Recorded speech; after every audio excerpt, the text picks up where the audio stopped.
Hi, I'm Ava, And I'm Wilson. and we're with the Santa Barbara Middle School Team Press here with. I'm Paul Cummins, and I'm with New Visions Foundation, and we put together this building.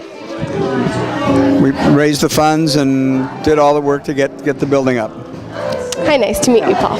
Okay. We read that your school's philosophy is to help students achieve their full human potential. Talk to us about your full human potential, your personal. Mine or my vision for the school? Yours. My own. Wow, that's what a well, you start with a tough question, huh? Well, I think I'm still growing. I've reached the 3/4 of a century mark, and I still read every day, and I still try to write every day.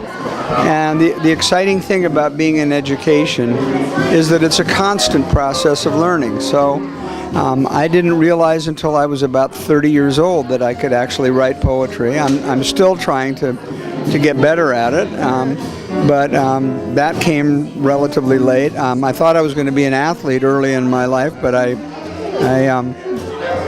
too small, too short, couldn't jump, that sort of thing. But I think reaching your full human potential is a lifetime goal. Yeah. So That's a good answer. So, who is your hero? who are my heroes? Well, I have a lot of heroes. My intellectual heroes are come from different fields. I'm in education. A man named Jonathan Kozel, who wrote an incredible book called Savage Inequalities, and I remember the last line of his book, where he talked about in America there's enough for everybody. And he said, particularly our young children, when they're born, they're innocent and sweet. And he said, these are the last 4 words of his book, we soil them needlessly. We throw away some of our children in poverty needlessly. And it made me realize, well, so many of our problems are caused by human beings. Yeah. Therefore, they can be solved by human beings. And so when people say, don't you get depressed about the state of America? I say, well, yes, I do, but it never prevents me from waking up in the morning looking forward to going to work to try and do something about it. You can either whine about it and cry, or you can try and do something. If you could talk to all the educators in the world at once, what advice would you give them? If I could talk to all the educators in the world at once, what advice? Well, I guess I would try to engage them in a discussion of how every child on this planet is of equal worth. And particularly when they're born, as I just mentioned, when they're born, they're innocent, and I think a human right ought to be that they get a quality education. So what I would want to say is to all these educators, let's find a way to give every child the quality of education that currently only a small percentage receive. It doesn't seem fair to me that some kids get everything and some kids get nothing. Yeah. You once said you go where you go to find the extent of you. Where is somewhere you have gone to discover more about yourself? Well, when I got married, I wasn't much of an outdoors person, and my wife always loved to go to Yosemite. And so we started going up there as a family, and I started taking long walks in the mountains by myself. And I remember one day hiking up to the top of it was a fairly long hike, to where there were a series of waterfalls, very gentle ones, and then one big huge one. And it was summer, so the water wasn't too deep, so I was able to crawl out and hang over this one waterfall and look at the whole valley. And I don't know why, but somehow that particular moment made me realize that I need to get more in touch with the natural world. And that as an educator, that not only do I need to attend to kids' intellect and their artistic abilities, but their understanding of the natural world. And if you, your generation, and younger and older, don't have a relationship to the earth, we're going to continue messing it up. But I'm quite sure, other than being a normal young person, that when you go home, you don't trash your bedroom. You don't throw mud in your bed, and you don't rip things off the wall, and you don't destroy your own home. Yeah. But that's what we human beings are doing to our home, which is the earth. And it's because we don't see ourselves in relationship to the earth. So I guess the extent of me got extended a little bit when I started finding out, when I started taking long walks by myself in the forests and the Mariposa Grove and so on. Thank you.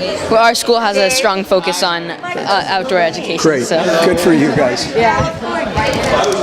This has been a rough week in America. What is a piece of literature that helps you through a tough time like this?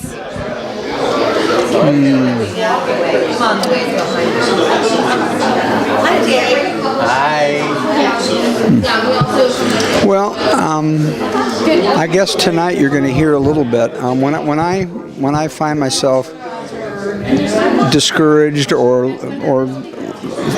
reacting to things that are happening in the world that are negative and dark, I go to poetry, and I go to some of my favorite poets because, and you're going to hear two of them tonight. I'm going to read a couple poems of Robert Frost, and David Milch, who is a wonderful filmmaker and scholar and intellectual, is going to read a couple poems of another favorite writer of mine named Robert Penn Warren.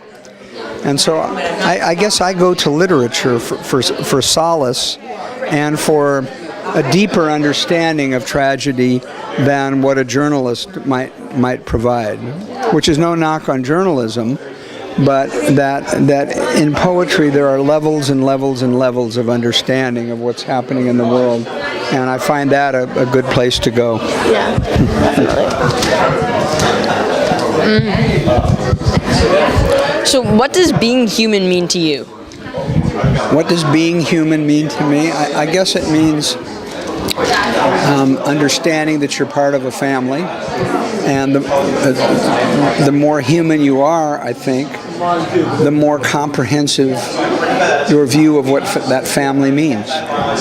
So you can believe that your own brother and sister and mother and father is the only family that's important, or your school, or the state that you live in, or the country that you live in.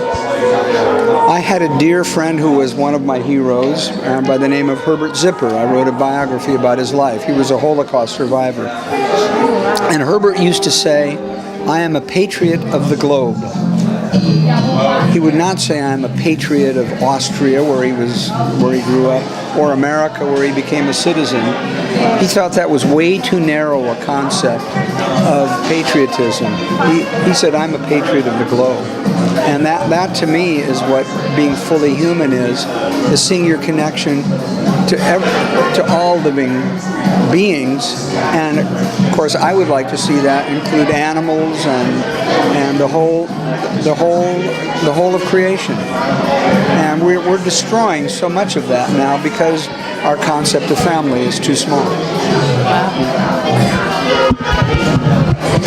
If there's one poem in the world that you think everyone should read, what would it be? Picking one poem everyone should read. I love Robert Frost Birches. I think that would be a good one. Another poem of his is Mending Wall, where he says at the beginning of that poem, "Something there is that doesn't love a wall, doesn't like things that separate people from each other." That would be good. I also love a poem of Dylan Thomas called Fern Hill. And so if you haven't looked at that, you might someday. That's a poem I go back to over and over and over again. Is there a particular line from that poem that really stands out to you? "Time held me green and dying, though I sang in my chains like the sea." Wow, that's beautiful. So our two schools share similar philosophies. We address four key components: academics, community, outdoor education, and creative arts and sports. You addressed five, including humanity. How do you teach humanity? Well, I think you can't teach it in the, whoops, we got to start. You can't teach it in the abstract. You have to teach it in projects, programs where you reach out to other people. Thank you very much. Thank you.